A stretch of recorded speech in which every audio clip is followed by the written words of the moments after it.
ఉన్నటువంటి ప్రస్తుత అసెంబ్లీలోనే ముఖ్యమంత్రి రేవంత్ రెడ్డి గారు 42% బీసీలకు ఇవ్వాలని చెప్పి ఒక తీర్మానం చేసి దాన్ని క్యాబినెట్లో కూడా ఆమోదపరిచి దాన్ని ఆర్డినెన్స్ చేసి ప్రెసిడెంట్ గారికి పంపించడం జరిగింది తెలంగాణ ప్రభుత్వం.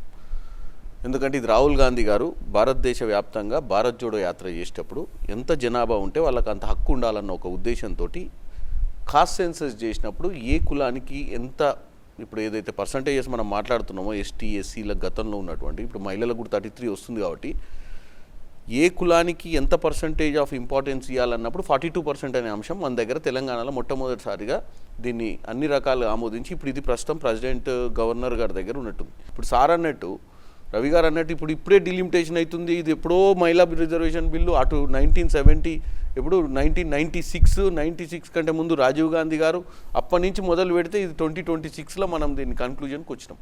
అంటే ఈరోజు చేయకపోతే బీసీలకు మరి ఇంకొక 2075 అవుతుందా 20 విడోనో అంటే ఇక్కడ నుంచి మొదట 50 ఏళ్ళ దాకా కూడా కాకపోతే సీఎం గారు ఆల్రెడీ మాట్లాడిన అంశాలు ఏవైతే ఉన్నాయో దక్షిణ భారత ఉత్తర భారత అంశాలు కావచ్చు లేక బీసీలకు సంబంధించిన అంశం కావచ్చు ఇవే మీ పార్టీలు అయినా అవుతుందా రేపటి రోజున? డెఫినెట్గా బేసిక్గా ఏంటంటే ఇప్పుడు ఎక్కడో ఒక రాష్ట్రం ఇప్పుడు ఉన్న రాష్ట్రాలలో ప్రభుత్వాలు ఉన్న రాష్ట్రాలు 3 రాష్ట్రాలు మాయి ఈ ప్రభుత్వం ఉన్న రాష్ట్రాల క్రియాశీలకంగా తెలంగాణ రాష్ట్రం నుంచి చాలా అంశాలు బీసీ కాస్ట్ సెన్సస్ విషయంలో కూడా ఇటు హిమాచల్ ప్రదేశ్ కర్ణాటక తెలంగాణ 3 రాష్ట్రాల ప్రభుత్వం ఇక్కడ ప్రభుత్వమే దీన్ని ముందు ఇనిషియేట్ చేసింది కాబట్టి ఇనిషియేట్ చేసేటప్పుడు కూడా ఇది మా ఇంట్రెస్ట్ కాదు, రాహుల్ గాంధీ గారు ఇండియా మొత్తంలో చేయాలన్న ఉద్దేశంతో అక్కడ ప్రభుత్వంలో లేము కాబట్టి ఈరోజు భారతదేశంలో సెంట్రల్ గవర్నమెంట్లో కాంగ్రెస్ లేదు కానీ ఆయన అక్కడ హామీ ఇచ్చిండు కాబట్టి మేము ఇక్కడ అధికారంలోకి వచ్చినాం కాబట్టి ఈ రాష్ట్రంలోనైతే ఇంప్లిమెంట్ చేస్తామన్న ఒక ఉద్దేశంతో రేవంత్ రెడ్డి గారు మాకున్నటువంటి కాంగ్రెస్ పార్టీ తీసుకున్నటువంటి నిర్ణయం అది. అంటే డెఫినెట్గా కాంగ్రెస్ పార్టీ నిర్ణయమే అది. 70s నుంచి స్టార్ట్ చేస్తే ఇప్పుడు 26లో 1970s నుంచి స్టార్ట్ చేస్తే 26లో ఇప్పటికి మనం